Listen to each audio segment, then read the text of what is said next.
Hello दोस्तों, welcome to पहल academy. पहल एकेडमी के यूट्यूब चैनल पे आप सबका स्वागत है। मैं सुमन सहारण। यहाँ अपनी क्या है, राजस्थान जो आरबीएसई बोर्ड की है 10th क्लास की राजस्थान का इतिहास, कला एवं संस्कृति, वो सेशन चल रहा है। ठीक है, इसमें हम देख रहे हैं कि राजस्थान की पिछली क्लासेस में हमने देखा राजस्थान में चित्रकला और उसके 2 वीडियो बनाए हैं, राजस्थान की लोक कला, वो सारा हमने देखा है।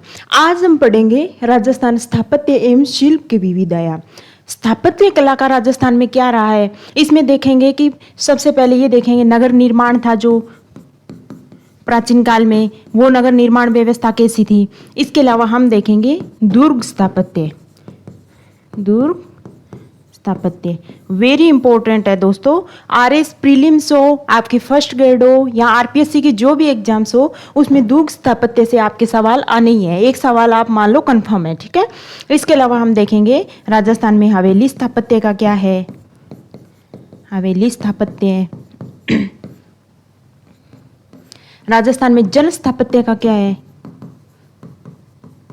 ठीक है, इन सब का अध्ययन हम इस चैप्टर में करेंगे। स्थापत्य एवं शिल्प के विविध आयाम, इसमें देखेंगे क्या क्या चीज आती है। ठीक है, इसके अलावा दोस्तों पहले एकेडमी पे आप आरएस फाउंडेशन चल रहा है, उसमें अभी पॉलिटी की क्लासेज चल रही है, वो अजय सर करवा रहे हैं।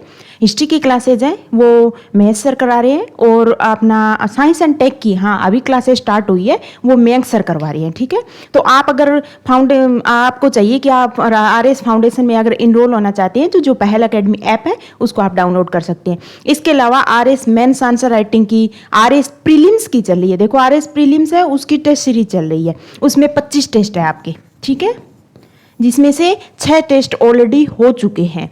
आप फर्स्ट ग्रेड की जो अपना जीएस पेपर जो फर्स्ट होता है आपका फर्स्ट ग्रेड में, उसकी टेस्ट सीरीज प्लस जो हिस्ट्री आपका सब्जेक्ट है उसकी टेस्ट सीरीज चल रही है। तो अगर आपको आरएस प्रीलिम्स की test series plus first grade की टेस्ट सीरीज में इनरोल होना है तो आप जो पहल एकेडमी ऐप है उसको डाउनलोड करके वहां इनरोल हो सकते हैं। ठीक है, चलो आज की क्लास स्टार्ट करते हैं। मानव संस्कृति के इतिहास में स्थापत्य का अपना अलग स्थान है। स्थापत्य एक ऐसी श्रृंखला है जो सदियों की बिखरी हुई कड़ियों को जोड़कर देश और समाज की वास्तविक सांस्कृतिक तस्वीर को प्रस्तुत करती है। प्राक एवं आद्य इतिहास की संस्कृतियों के ज्ञान हेतु स्थापत्य की भूमिका अतुलनीय है।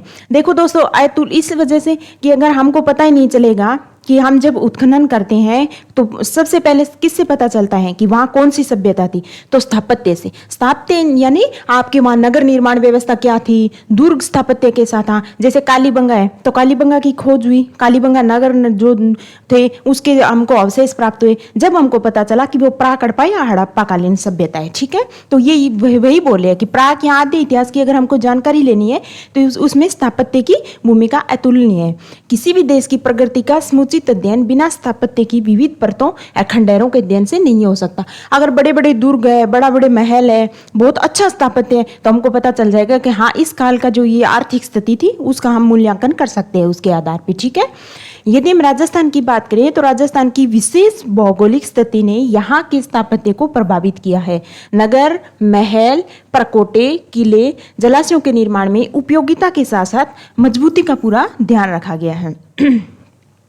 तो ये देखते थे भी इनका निर्माण करें, महलों का निर्माण, नगरों का निर्माण उपयोगिता के आधार पर तो होना ही चाहिए, साथ में सुरक्षा की दृष्टि से, क्योंकि आक्रमण बहुत ज्यादा होते थे तो उसको ध्यान में रखे मजबूत किले और परकोटे उनका निर्माण किया गया है। ठीक है, अब देखते हैं नगर विन्यास। नगर विन्यास में देखते हैं स्थापत्य भवन शिल्प अपना कैसा था। नगर स्थापत्य में नगर विन्यास एवं भवन शिल्प है उसको देखते हैं।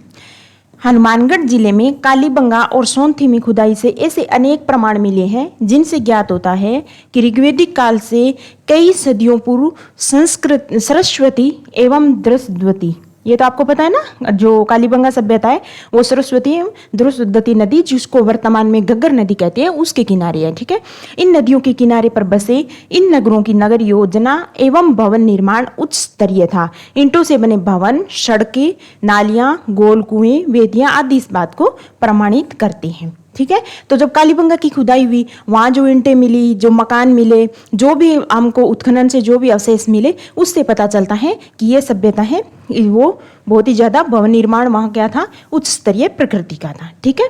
दक्षिणी पश्चिमी राजस्थान में आहड़, गिलुंड आदि संस्कृति के केंद्र रहे। हमने पढ़ा था पहले संस्कृति वाला जो चैप्टर है, अगर आपने ध्यान से नहीं पढ़ा है तो प्ले लिस्ट में दिया हुआ है, राजस्थान की प्राचीन सभ्यताएं नाम से। ठीक है, उसको पढ़ो, उसमें कालीबंगा, आहड़ सब अच्छे से पढ़ाया हुआ है। ठीक है। दक्षिणी पश्चिमी राजस्थान में आहड़, गिलुंड आदि संस्कृति के केंद्र रहे हैं, क्योंकि उदयपुर में है ना, राजसमंद में। मकानों में खिड़कियां, दरवाजे, बरामदे, खुले चौक आवास को पूर्णता प्रदान करते हैं, जो यहाँ की समृद्ध अवस्था पर प्रकाश डालते हैं। अनाज पीसने के पत्थर, तांबे की चदरें आदि आहड़ की कृषि एवं व्यवसाय प्रधान बस्ती की ओर संकेत करते हैं। अब अनाज पीसने की चक्कियां थी, इसका मतलब वहां कृषि जो क्षेत्र था वो समृद्ध अवस्था में था। जब भी चक्की होगी ना, तो जैसे गेहूं के या जौ के जो भी अवशेष मिले तो इन चक्कियों के में क्या है, आप पीसने का काम करते थे। क्लियर।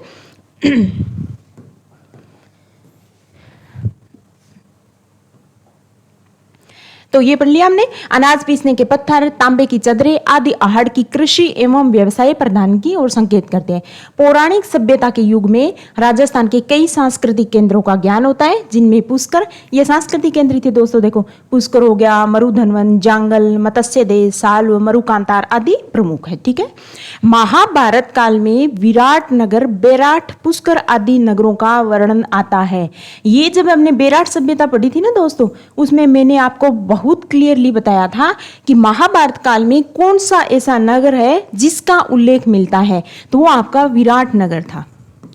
विराट नगर या बेराट, बेराट में पढ़ा था ना हमने, अशोक के जो अभिलेख है उसका उल्लेख मिलता है, जिसमें भाब्रू अभिलेख है अशोक का, तो वो उसके बुद्ध होने का जो संकेत है तो वो मिलता है बेराट से आपका। ठीक है। तो जो स्थापत्य एवं शिल्प की दृष्टि से नगर योजना की समृद्ध कहानी कहते हैं। मौर्य काल से लेके उत्तर गुप्त काल में भारतीय स्थापत्य की भांति राजस्थान में भी स्थापत्य के एक विशेष रूप का विकास हुआ। इस काल की कला केवल राजकीय प्रश्रय में नहीं रही, खाली ये नहीं कि महल बना दिए रहे, बड़े बड़े दुर्ग बना दिए थे, वो नहीं। अब क्या, सामान्य जनजीवन से अपनी स्थापत्य उसका जुड़ाव हो गया था, वन आमजन के मध्य भी वो प्रचलित थी। विराटनगर जयपुर अशोककालीन सभ्यता का एक अच्छा उदाहरण है। अभी भी बात की कि बेराट से मौर्यकालीन यानी अशोक का भाब्रू अभिलेख मिलता है। ठीक है। तो अशोककालीन सभ्यता यहाँ के भग्नावशेषों में स्तंभ लेख और बौद्ध विहार के खंडहर प्रमुख है। मौर्य काल में बेडस नदी के किनारे मध्यमिका, जो चित्तौड़ के आसपास, जिसे आजकल नगरी कहते हैं, की भव्य नगर योजना इस बात की साक्षी है कि 3री सदी ईसा पूर्व से 6ठी सदी तक यह भव्य नगर था।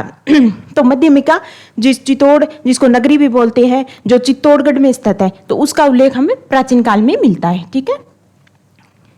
गुप्त और गुप्तोत्तर काल में मेनाल, अमझेरा, डबोक, भरतपुर के आसपास का क्षेत्र नगरीय वैभव का साक्षी है। बावड़ियां, कुंड, मंदिर, सड़कें, नालियां, रिहायशी मकानों का संतुलित निर्माण इन खंडहरों और उपलब्ध पुरातात्विक सामग्री में आसानी से दिखाई देता है। तो ये चैप्टर का स्टार्टिंग पॉइंट है। इसको पढ़ाने का मकसद क्या है दोस्तों, आपको ये पता होना चाहिए कि इस काल में, जैसे मौर्य काल में, गुप्त काल में, महाभारत काल में, राजस्थान में जो खुदाई की, उसमें स्थापत्य का कौन सा आपको अवशेष मिलता है। तो जो स्थापत्य है, जो भी मान लो गुप्त काल में आपको स्थापत्य है उसके बारे में आपको पता चल गया, मौर्य काल में आपको पता चल गया बेराट नगरी थी, तो उससे हम ये आइडिया लगा सकते हैं कि किस काल में राजस्थान में स्थापत्य है, उसकी स्थिति क्या थी। ठीक है। 7वीं से 13वीं सदी तक का काल राजस्थान में स्थापत्य की दृष्टि से बहुत ही महत्वपूर्ण रहा।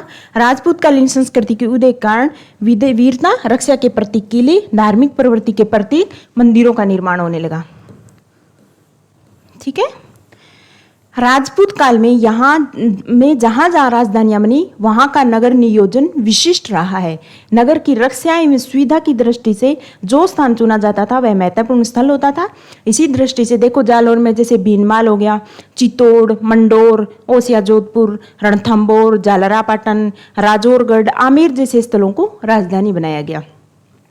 तो इनके कहने का मतलब इनको ये लगा मतलब राजपूत काल में कि सुरक्षा की दृष्टि से या सामरिक दृष्टि से ये स्थल है, ये बहुत ज़्यादा इंपॉर्टेंट है, तो उसको राजधानी नगर के रूप में विकसित कर लिया। ठीक है, क्लियर। आगे चल के देसी राजाओं ने अपनी अपनी राजधानियों के लिए जोधपुर, जैसलमेर, बीकानेर, उदयपुर, बूंदी, कोटा, जयपुर जैसे नगरों की स्थापना की और उन्हें परिपूर्ण नगर के रूप में विकसित किया। जैसे जयपुर का नगर निर्माण है, नगर विन्यास है जो, वो अद्भुत प्रकृति का है ना। जयपुर के प्रकृति को इसी वजह से जो यूनेस्को की विश्व धरोहर सूची है उसमें शामिल किया गया, वो हम आगे इस पार्ट में पढ़ेंगे। ठीक है, उदाहरण के लिए यदि हम जयपुर को देखें, आगे आगे देखो, तो महान शिल्पकार विद्याधर ने जयपुर शहर को 9 वर्गों के सिद्धांतों पर बसाया था। तो सवाल क्या आएगा दोस्तों कि जयपुर नगर है उसका निर्माण किसने किया, तो ये आपको ध्यान होना चाहिए, मतलब जयपुर नगर का शिल्पकार कौन था। जयपुर नगर का शिल्पकार, तो आपको पता होना चाहिए विद्याधर। इसने क्या जो जयपुर नगर है उसका पूरा नक्शा बनाया था और जयपुर शहर को 9 वर्गों के सिद्धांतों के आधार पर बसाया था। सुव्यवस्थित रूप से बसे जयपुर के निर्माण में चौड़ी और सीधी सड़कें, रास्तों की व्यवस्था सर्वाधिक महत्वपूर्ण रही है। शहर के दोनों सिरों पर 2 चौपड़ अर्थात एक छोटी चौपड़ एक बड़ी चौपड़ है, जिनके बीच में फव्वारे, चौड़ी सड़कों के दोनों ओर बाजार है। शहर से निकास के लिए Suraj Pol, Chand Pol, Ghat gate, Sanganeri gate, Ajmeri gate, Zorawar Singh gate आदि महत्वपूर्ण दरवाजे हैं। ठीक है। स्वाई जय सिंह की कल्पना को साकार करने के लिए जयपुर शहर की नींव है वो नवंबर 1726 में राजगुरु पंडित जगन्नाथ सम्राट द्वारा रखी गई थी।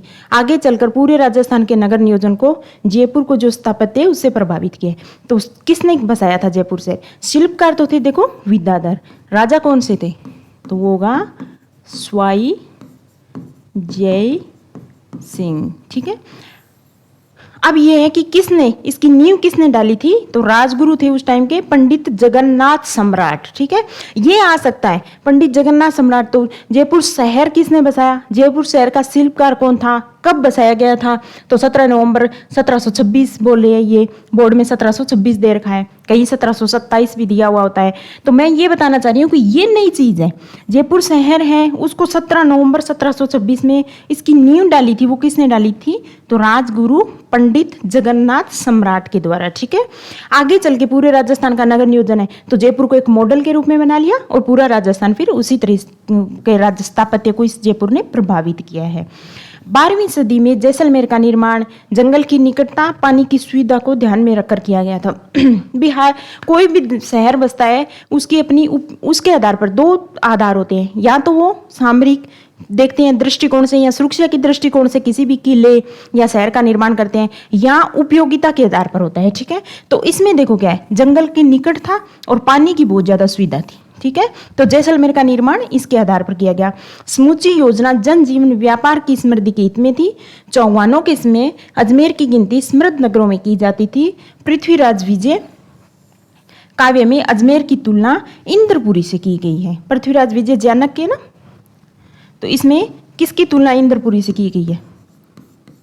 इंद्रपुरी से तुलना किसकी की है? अजमेर शहर की, अजमेर शहर की। ओके,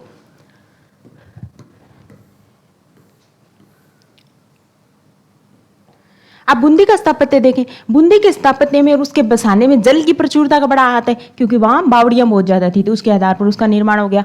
जोधपुर बीकानेर की बसावट में गढ़ निर्माण, बड़े बड़े निर्माण है, जैसे जोधपुर में हो गया, बीकानेर में जूनागढ़ दुर्ग हो गया, जोधपुर में मेहरानगढ़ हो गया। तो प्रकोटे, भवन निर्माण आदि भौगोलिक परिस्थितियों से संबंधित है। बीकानेर में समतल भूमि में पैसे के अनुसार नगर के भाग बनाए गए। हाटों और बाजारों को व्यापारिक सुविधा के अनुकूल बनवाया गया। उदयपुर को झील के किनारे घाटियों के अनुकूल पैसे के अनुसार मोहल्ले में बसाया गया।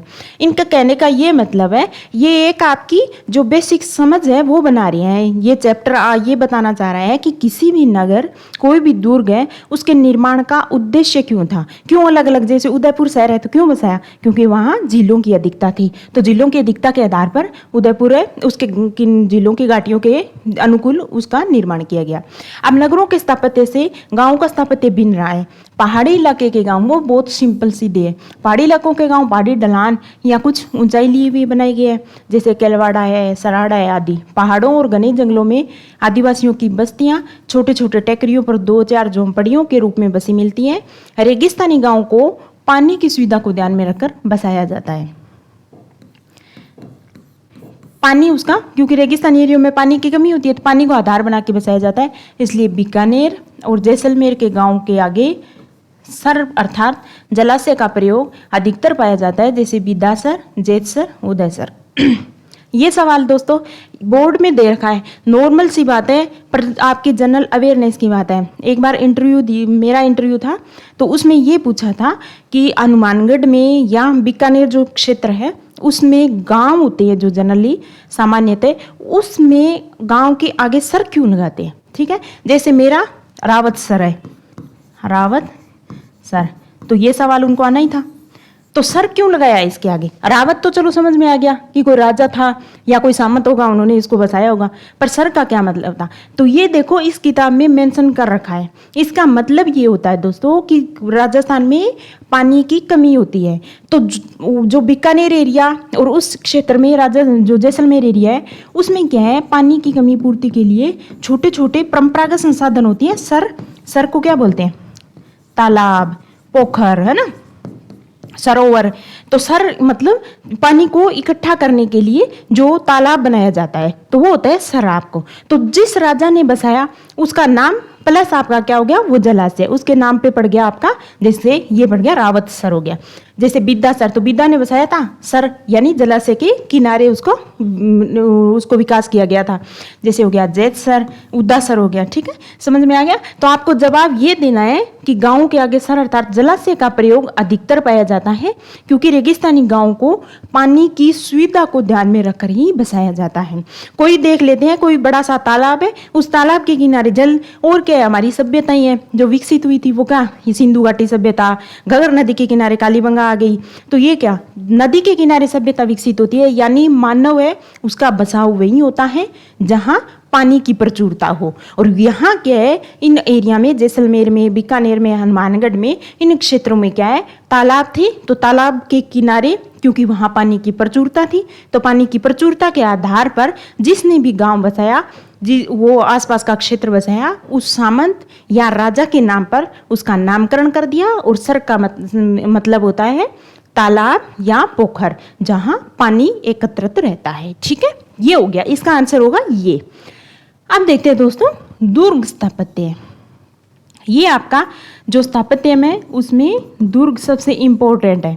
ये पढ़ते हैं राजस्थान में क्या, हाँ दुर्ग है, कौन सा दुर्ग है, ऐसे कौन से दुर्ग है जिन्हें यूनेस्को की जो सूची है, विश्व धरोहर सूची, उसमें शामिल किया गया है, उनका निर्माण किसने करवाया था, उन किन विशेषताओं के आधार पर किया गया है, दुर्गों की विशेषताएं क्या होती है, किसके आधार पर दुर्गों का वर्गीकरण किया गया है, ये सब चीजें हम यहाँ पढ़ेंगे।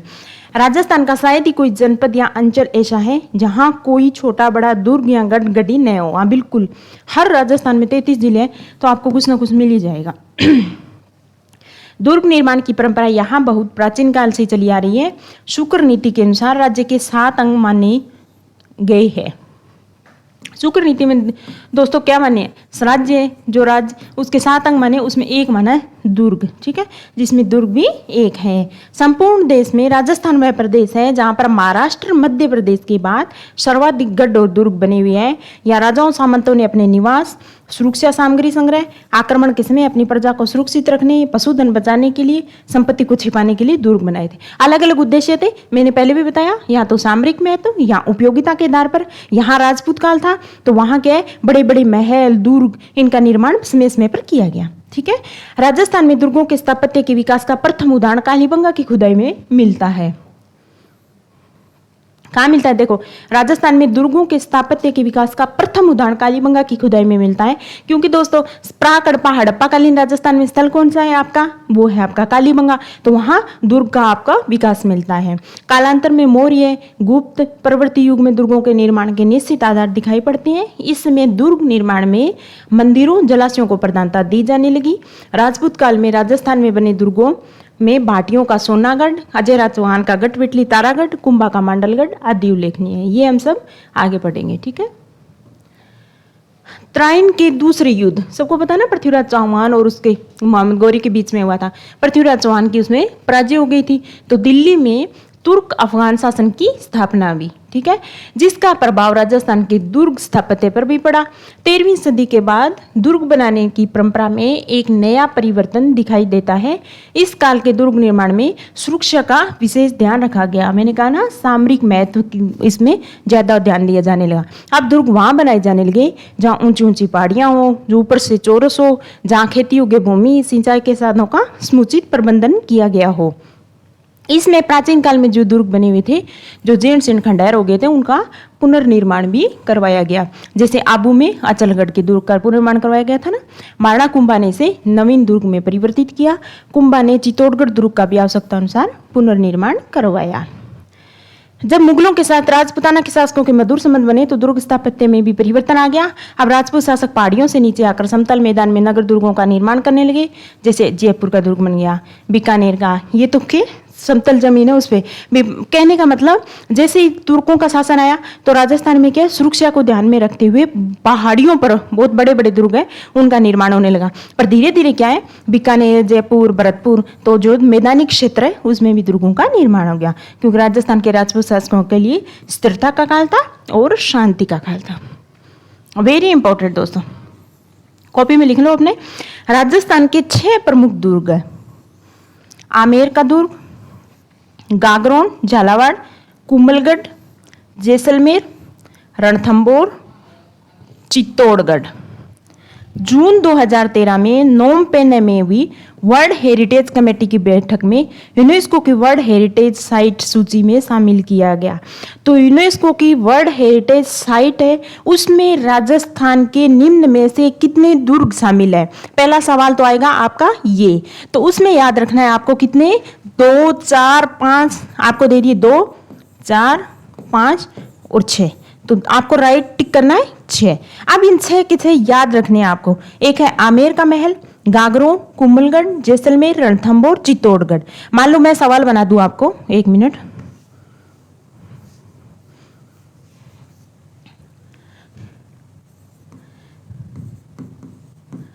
राजस्थान का निम्न में से कौन सा दुर्ग यूनेस्को सूची में शामिल नहीं है? ओके, इसमें आपको ए दे देंगे आमेर, बी आपको दे देंगे गागरोन, सी आपको दे देंगे, सी आपको कोई सा भी ले लो, कुंभलगढ़, और डी आपको दे देंगे दोस्तों मेहरानगढ़। अब आपको अगर 6 के 6 याद है, आमेर, गागरोन, कुंभलगढ़, जैसलमेर, रणथंबोर, चित्तौड़गढ़, ये 6 दुर्ग है जिसको 2013 में यूनेस्को की मीटिंग हुई थी। ये सवाल भी आ सकता है कि जो राजस्थान के 6 दुर्ग है उसको यूनेस्को में निम्न में से किस स्थान पर जो मीटिंग हुई थी उसमें शामिल किया गया था? तो नोम पेन में हुई थी दोस्तों, ठीक है। कब हुई थी ये भी सवाल आएगा, कब शामिल किया गया था? तो 2013 में, ठीक है। अब शामिल कौन कौन सा दुर्ग नहीं है इसमें आ जाए तो मेहरानगढ़ नहीं है। अगर आपको 6 के 6 याद है तो आप लगा देना मेहरानगढ़ इसमें शामिल नहीं है। इसके अलावा आपका आरएस मेंस में 2 नंबर का सवाल भी आ सकता है कि राजस्थान, क्योंकि मेंस में भी दुर्ग स्थापत्य क्लियर दे रखा है, तो ये आ जाए कि राजस्थान की निम्न जो यूनेस्को की जो वर्ल्ड हेरिटेज साइट है उसमें राजस्थान के दुर्ग हैं जो शामिल हैं उनके नाम लिखिए। तो 2 में से 2 मार्क्स मिल जाएंगे अगर आपको नाम याद होगा, 1, 2, 3, 4, 5 और 6 के 6, ठीक है, क्लियर। प्राचीन ग्रंथों में दुर्गों की जिन प्रमुख विशेषताओं का उल्लेख हुआ है वे राजस्थान के दुर्गों में प्राय देखने को मिलती है। सुदृढ़ प्राचीर होती है उनके, अभेद्य बुर्ज होते हैं, किले के चारों ओर गहरी खाई होती है, गुप्त प्रवेश द्वार होता है। ये तो सबको पता होना चाहिए, ये दुर्गों की विशेषताएं हैं एक तरीके से। सुदृढ़ प्राचीन, अभेद्य बुर्जें, किले के चारों तरफ गहरी खाई या परिखा, गुप्त प्रवेश द्वार, किले के भीतर सिलह खाना, शास्त्रागार, जलाशय, पानी के टांके, राजप्रसाद, सैनिकों के आवास गृह यहाँ के सभी दुर्गों में मिलते हैं। अब अगला सवाल क्या आएगा अब दोस्तों आपके आगे आरएस मेंस में 5 नंबर का सवाल आ गया कि राजस्थान में दुर्गों का वर्गीकरण कीजिए। ठीक है, तो आपको क्या रहना है, हर कोई भी चैप्टर पढ़ो, कोई भी किताब से कहीं से भी पढ़ रहे हो, हमेशा ये ध्यान में रखना है कि इस चैप्टर में से ये मैं चीज पढ़ रही हूँ, इसमें प्रीलिम्स में क्या इंपॉर्टेंट है, प्लस ये देखो कि आरएस मेंस में अगर आ गया तो 2 नंबर का सवाल कौन सा बन सकता है, 5 का कौन सा बन सकता है, 10 नंबर का सवाल कौन सा बन सकता है। तो ये आ गया, तो देखो दुर्गों के प्रकार यानी दुर्गों का वर्गीकरण है। ठीक है, अपनी स्थिति कहाँ स्थित है, स्थापत्य उपयोगिता के आधार पर 3 आधार लिए, एक तो जहां स्थान स्थित है उनका स्थापत्य कैसा है, प्लस उपयोगिता के आधार पर दुर्गों को कई वर्गों में वर्गीकृत किया जा सकता है। कुछ महत्वपूर्ण निम्न है। औद्योगिक दुर्ग, ये आ गया आपको प्रीलिम्स में, देखो औद्योगिक दुर्ग निम्न में से सुमेलित कीजिए, आ गया, यहाँ दे दिया आपको औद्योगिक दुर्ग, यहाँ आपको दे दिया उदाहरण, दूसरा कुछ और दे दिया, तीसरा कुछ और दे दिया। ठीक है, तो ये वेरी इंपॉर्टेंट है। औद्योगिक दुर्ग वहां होता है दोस्तों जल दुर्ग, ऐसे दुर्ग को कहा जाता है जो विशाल जल राशि से घिरा हुआ हो, जैसे गागरोन का दुर्ग। तो गागरोन का दुर्ग है वो किस दुर्ग का उदाहरण है, तो आपको याद रखना है औद्योगिक दुर्ग यानी जल दुर्ग का, क्योंकि जल के जो नदी है काली सिंध, उन नदी के किनारे बसा हुआ है। ठीक है, दूसरा है आपका गिरी पर्वत, किसी ऊंचे पर्वत पर स्थित होता है। राजस्थान के अधिकांश दुर्ग हैं वो इस श्रेणी में आते हैं। तो गिरी क्या है, पर्वत, पहाड़, पर्वत तो कोई भी हो सकता है। अब मरुभूमि में बने हुए दुर्ग धानवन दुर्ग कहलाता है, जैसे जैसलमेर का दुर्ग। अब आपका सवाल क्या आएगा दोस्तों कि धानवन दुर्ग निम्न में किसे कहते हैं, जो किसी नदी के किनारे बसा हो, जो किसी पहाड़ी पर स्थित हो, या जो रेगिस्तानी क्षेत्र में फैला हुआ हो। तो आपको पता होना चाहिए कि ऐसा दुर्ग जो मरुभूमि में बना हुआ हो वो क्या कहलाता है दोस्तों, धानवन दुर्ग। और धानवन दुर्ग का उदाहरण राजस्थान में कौन सा है, तो आपको याद रखना है जैसलमेर का दुर्ग। क्लियर। सघन बीहड़ वन में बसा हुआ दुर्ग वन दुर्ग कहलाता है। देखो ये तो नाम से पता चल रहा है, बीहड़ वन में। ठीक है, जैसे सिवाना का दुर्ग। एरन दुर्ग वे दुर्ग होते हैं जिनके मार्ग खाई, कांटों, पत्थरों से दुर्गम हो, ये आ सकता है। निम्न में से एरन दुर्ग कौन सा होता है, जो खाई, कांटा, पहाड़ आदि दुर्गम स्थल है उनसे ढका हुआ, वो होता है आपका एरन दुर्ग। और राजस्थान में चित्तौड़गढ़ का दुर्ग और जालोर का दुर्ग है वो एरन दुर्ग का उदाहरण है। हर एक की परिभाषा याद रखनी है कि एरन दुर्ग कौन सा होता है, जिसके मार्ग खाई, कांटों, पत्थरों से ढका हुआ हो। बीहड़ वन वाला वन दुर्ग, जैसे सिवाना का दुर्ग। अब आपको ये याद रखना है, वन दुर्ग तो सबको पता है जो वन से घिरा हो, पर सिवाना का दुर्ग है वो वन दुर्ग का उदाहरण है। मरुभूमि में बना हुआ दुर्ग कौन सा होता है दोस्तों, धानवन दुर्ग, जैसे जैसलमेर का दुर्ग। गिरी जो ऊंचे पहाड़ों पर स्थित हो। औद्योगिक या जल जो जलाशय या किसी नदी घाटी है उसके किनारे बसा हुआ हो। ठीक है, जैसे गागरोन का दुर्ग।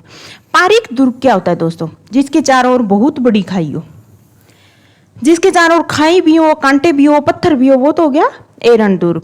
और जिसके चारों ओर बहुत बड़ी बड़ी खाइयां हो, वो कौन सा हो गया आपका दोस्तों, पारिक दुर्ग। तो याद रखना है परिभाषा, पारिक दुर्ग निम्न में से कौन सा होता है, तो भरतपुर का दुर्ग पारिक दुर्ग है और बीकानेर का जूनागढ़ पारिक दुर्ग का उदाहरण है। जिन दुर्गों के चारों ओर बड़ी बड़ी दीवारों का प्रकोटा हो वो क्या कहलाते हैं, पारिद दुर्ग। ठीक है, जैसे चित्तौड़, जैसलमेर।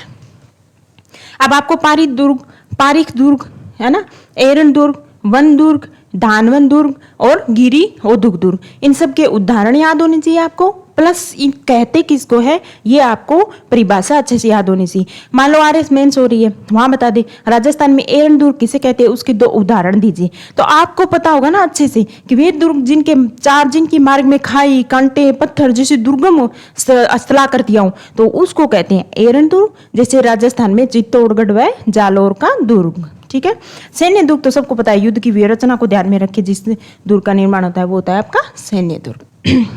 अब इसमें लिखना है 5 नंबर में, तो क्या है फटाफट लिख दो, एरन दुर्ग लिख दो, पारिक लिख दो, पारिक, धानवन लिख दो, जल लिख दो, वन दुर्ग लिख दो, सैन्य दुर्ग लिख दो, है ना। इनके थोड़ा परिभाषा देके और एक एक उदाहरण लिख दो इसमें। क्लियर।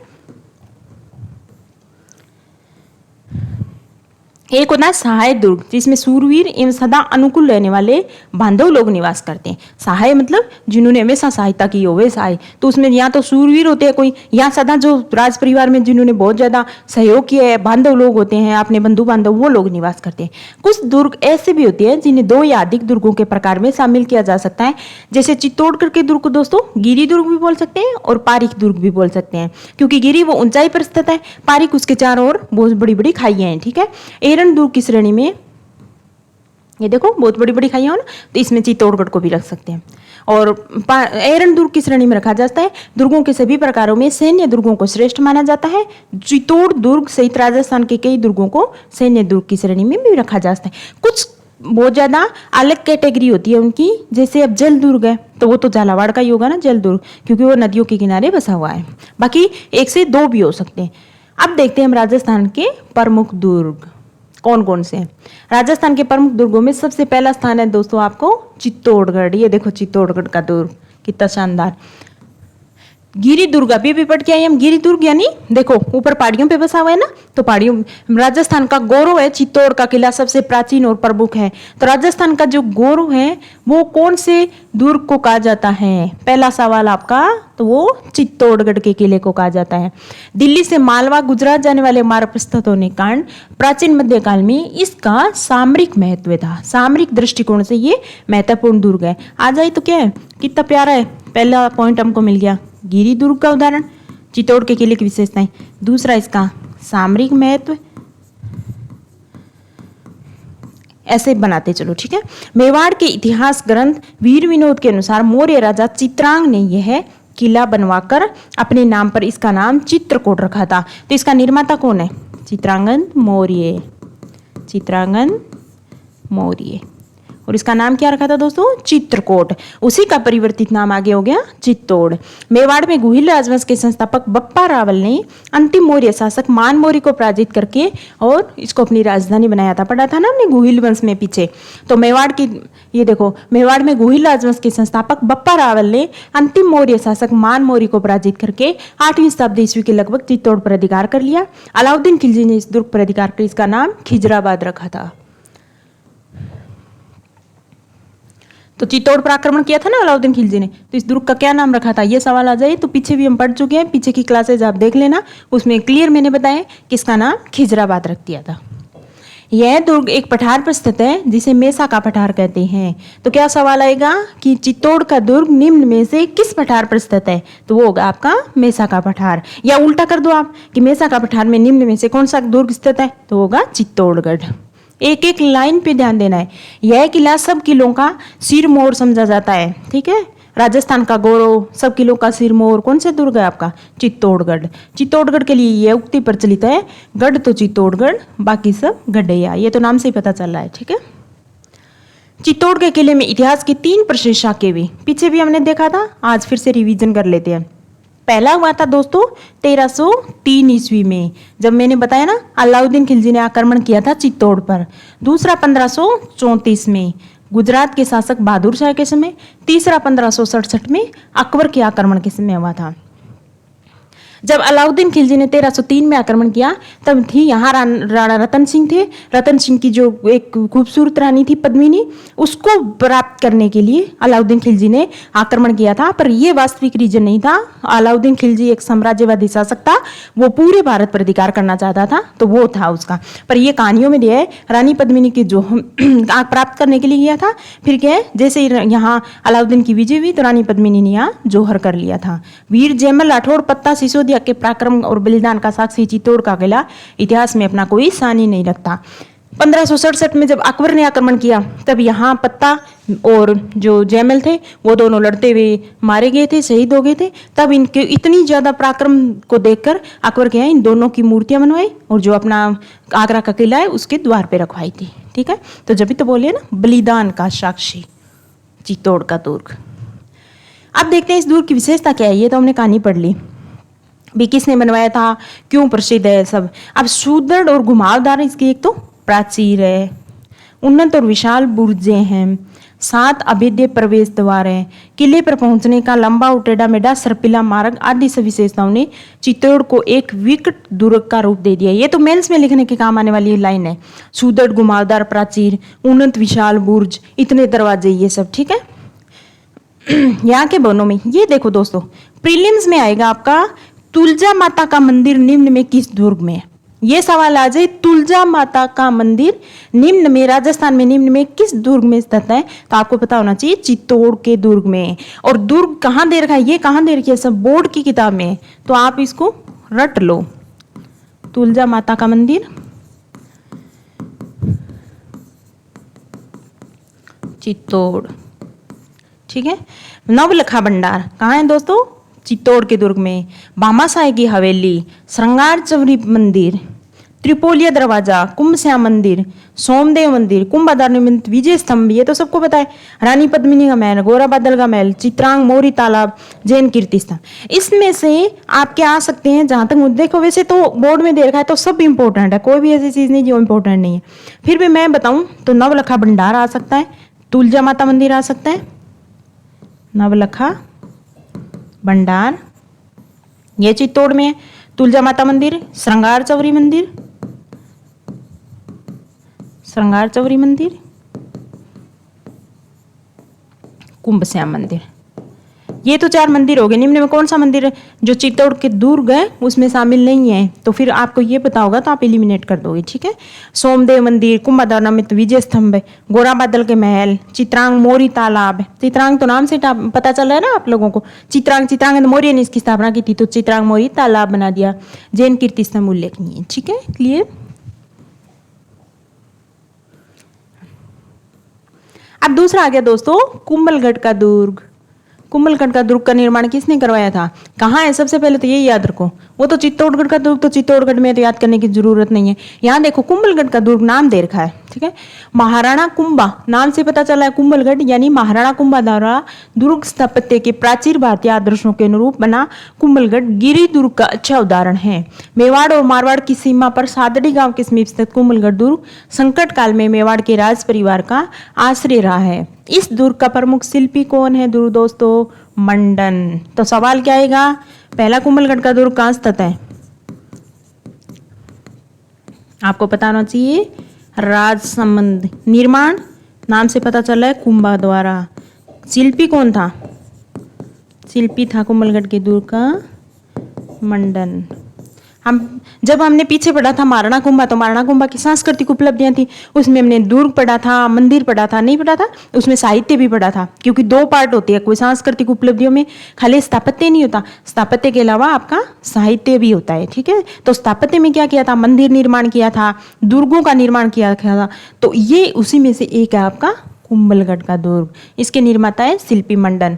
कुंभलगढ़ दुर्ग 36 किलोमीटर लंबे प्रकोटे से घिरा हुआ है, जो अंतर्राष्ट्रीय रिकॉर्ड में दर्ज है। इसकी सुरक्षा दीवार इतनी चौड़ी है कि एक साथ 8 घुड़सवार चल सकते हैं। कर्नल टोड ने कुंभलगढ़ की तुलना सुदृढ़ प्राचीन बुर्ज कंगूरों के विचारों से एट्रस्कन वास्तु से की है।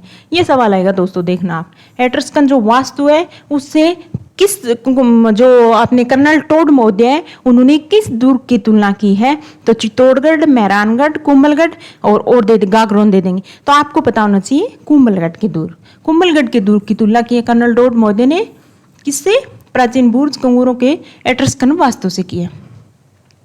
दुर्ग के भीतर जाली बाव बावड़ी है। आप देखो कुंभलगढ़ के दुर्ग में क्या क्या है, जाली बाव बावड़ी, कुंभास्वामी विष्णु मंदिर। कुंभास्वामी मंदिर तो पता ही चल रहा है, नाम से पता चल रहा है कि कुंभास्वामी मंदिर है, पर ये याद रखना जाली बाव बावड़ी निम्न में से राजस्थान के किस दुर्ग में स्थापित है, तो वो है आपका कुंभलगढ़।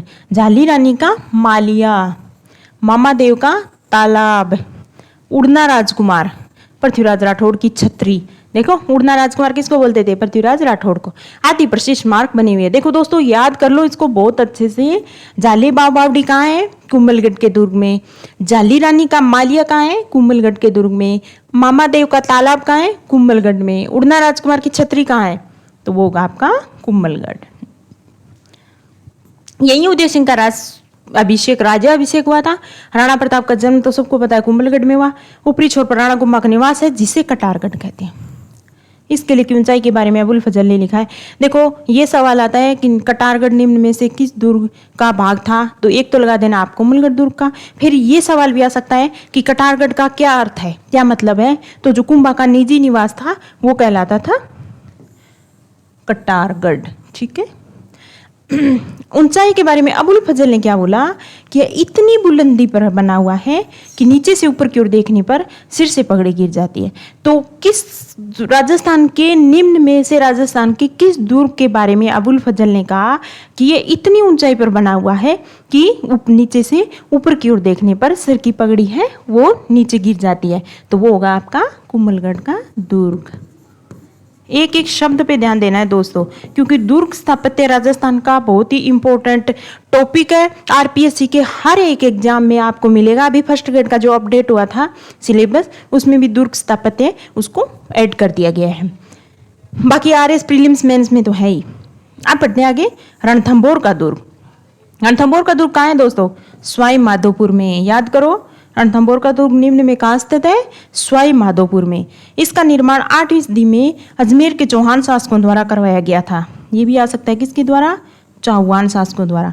एक मान्यता के अनुसार इसका निर्माण रणथान देव चौहान ने करवाया था। तो रणथंभौर नाम से पता चल रहा है रणथान देव चौहान। रणथंभौर दुर्ग राणा हमीर देव चौहान के साहस का मुख्य गवाह है, जो 1301 में अलाउद्दीन से युद्ध करते हुए अपने शरणागत धर्म के लिए बलिदान हुआ था। क्योंकि रणथंभौर अलाउद्दीन खिलजी राजस्थान का पहला शाखा किस दुर्ग में हुआ था दोस्तों? यही था आपका वो दुर्ग। कौन सा? रणथंभौर का दुर्ग। और उस समय शासक कौन थे? राणा हमीर थे।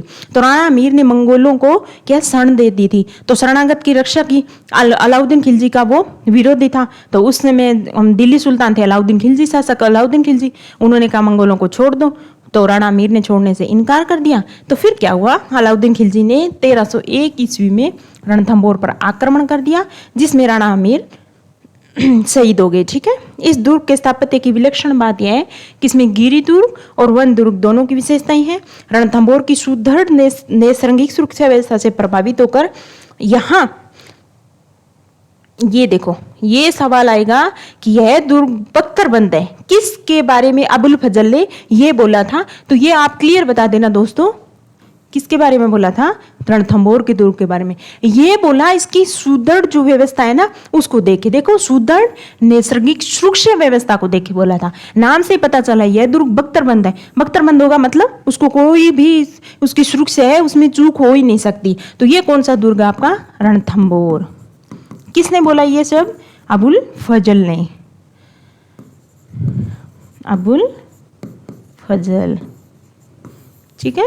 ये दुर्ग परिसर में अमीर महल है, रानी महल है, अमीर की कचहरी है। नाम से पता चला, कोई खास बात नहीं। सुपारी महल, वेरी इंपॉर्टेंट, ये आ गया दोस्तों, सुपारी महल। और 32 खंभों की छतरी। जोगी महल पीर सदरुद्दीन की दरगाह है। गणेश मंदिर सबको पता है, हम जब भी शादी ब्याह होता है तो उसमें क्या है, सबसे पहले जो रणथंभौर के गणेश जी हैं वहां हम अपनी पत्रिका, जो कुमकुम पत्रिका है वो बेचते हैं। तो ये तो सबको पता है कि गणेश मंदिर है वहां। ठीक है। पर पीर सदरुद्दीन की दरगाह भी है दोस्तों, याद कर लो। मंदिर के साथ साथ यहाँ एक दरगाह भी है, और वो दरगाह किसकी है? पीर सदरुद्दीन की दरगाह है। सुपारी महल है, 32 खंभों की छतरी है।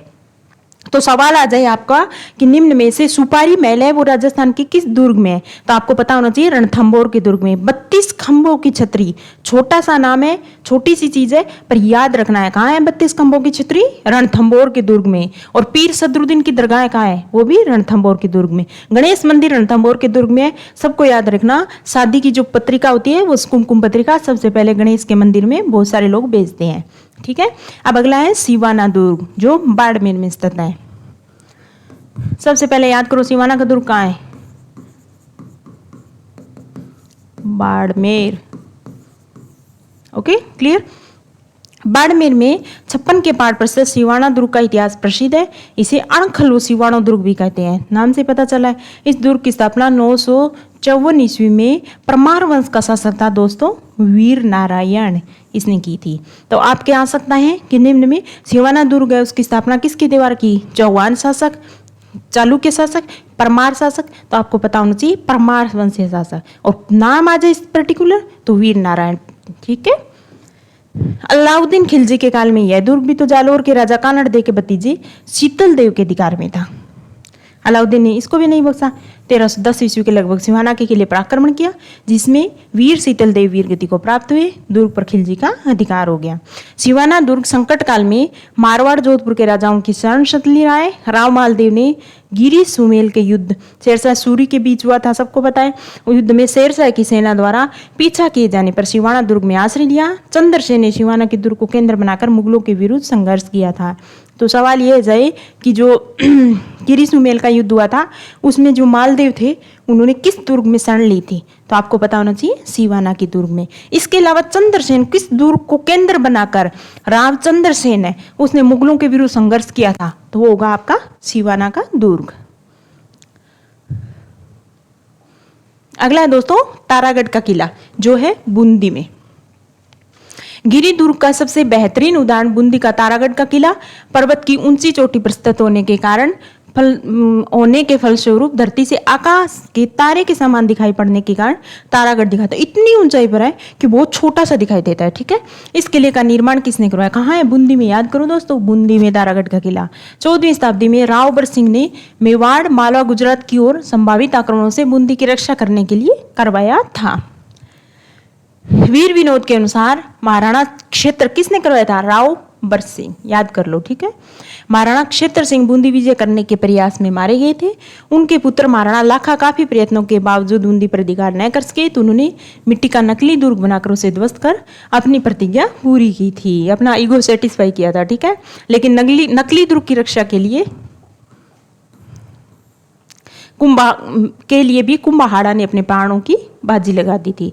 तारागढ़ में बने राजमहल स्थापत्य कला के उत्कृष्ट उदाहरण है। बूंदी के राजमहलों की सबसे प्रमुख विशेषता है कि इनके भीतर अनेक दुर्लभ जीवंत भित्ति चित्रों के रूप में कला का एक अनमोल खजाना विद्यमान है। तो भित्ति चित्र कौन से दुर्ग में है राजस्थान के? तो तारागढ़ की जो बूंदी में। विशेषकर महाराव उमेश सिंह के शासनकाल में निर्मित चित्रशाला बूंदी चित्रशैली का सुंदर उदाहरण है। कल पढ़ा था ना हमने चित्रशाला का निर्माण बूंदी चित्रशैली में। बूंदी चित्रशैली और किसने करवाया था? महाराव उमेद सिंह। 84 खंभों की छतरी, शिकार बुर्ज। अभी हमने पीछे में क्या पढ़ के आई? 32 खंभों की छतरी, वो किस में थी दोस्तों? सवाई माधोपुर वाले में, जो रणथंभौर में है। पर यहाँ क्या आ गया? यहाँ तो आ गया 84 खंभों की छतरी। ये किसने? ये है आपका तारागढ़ दुर्ग में जो बूंदी में। शिकार बुर्ज, फूल सागर, ये आएगा दोस्तों पेपर में, देखना। नवल सागर सरोवर, गर्भ गुंजन तोप, गर्भ गुंजन तोप बूंदी के दुर्ग के वैभव को प्रकट करती है। 4 इंपॉर्टेंट चीज आई है इसमें, चारों लिख रही हूं, याद कर लेना। 84 खंभों की छतरी,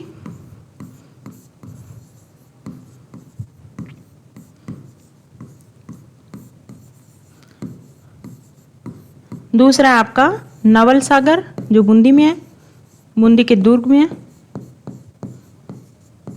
तीसरा आपका गर्भ गुंजन तोप निम्न में किस दुर्ग में है? ये सवाल इतना सा आएगा बस, आपको पता होगा तारागढ़ बूंदी में, तो सही हो जाएगा आपका। एक फूल सागर, नवल सागर, और एक आपका फूल सागर। क्लियर? ये बूंदी के दुर्ग में है। ठीक है, और ये तारागढ़ कौन से दुर्ग में? तारागढ़ बूंदी दुर्ग बोल दो या तारागढ़ बोल दो, जिसको बहुत ऊंचाई पर होने के कारण उसको तारा यानी छोटा सा दिखाई देता है। तारा कितना बड़ा ग्रह होते हैं, तारा को ये छोटे थोड़ा ना होते हैं, पर इतनी ज्यादा ऊंचाई पर है कि हमको बहुत छोटे दिखाई देते हैं। सूरज हमको इतना थोड़ा तारों से बड़ा दिखाई क्यों देता है? क्योंकि उसकी जो दूरी है हमसे वो कम है बजाय उनके तारों के। तारा ज्यादा ऊंचाई पे है, तो इस वजह से ये कहलाता है तारागढ़ का दुर्ग। और कौन सा दोस्तों? याद रखना, बूंदी का तारागढ़ का दुर्ग। एक तारागढ़ का दुर्ग आपका अजमेर का भी आएगा, पर ये बात हो रही है अपनी बूंदी वाले की। ठीक है,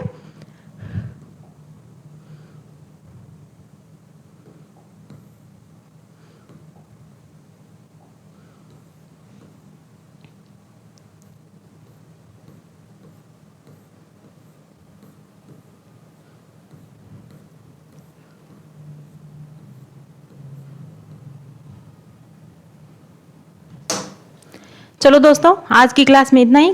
कल फिर मिलते हैं एक नई क्लास के साथ, जिसमें ये दुर्ग स्थापत्य अभी बहुत छोटा पार्ट हमने पढ़ा है। कल की क्लास में फिर आगे कंटिन्यू करेंगे कि नाहरगढ़ का दुर्ग कौन सा है, मेहरानगढ़ का, तारागढ़ अजमेर का, है ना, भरतपुर वाला, गागरोन का दुर्ग, वो सब। तो कल की क्लास में इसको हम कंटिन्यू करते हैं। जब तक के लिए आप ये क्लास देखते रहे। इसके अलावा प्ले लिस्ट में जो राजस्थान का इतिहास, आर्ट, कल्चर है, उससे रिलेटेड मैंने बहुत सारे आपके लिए कोर्सेज बना दिए हैं, तो वो आप कंटिन्यू पढ़ते रहे और अपने सेल्फ नोट तैयार करते रहे। ओके, कल फिर मिलते हैं। Thank you.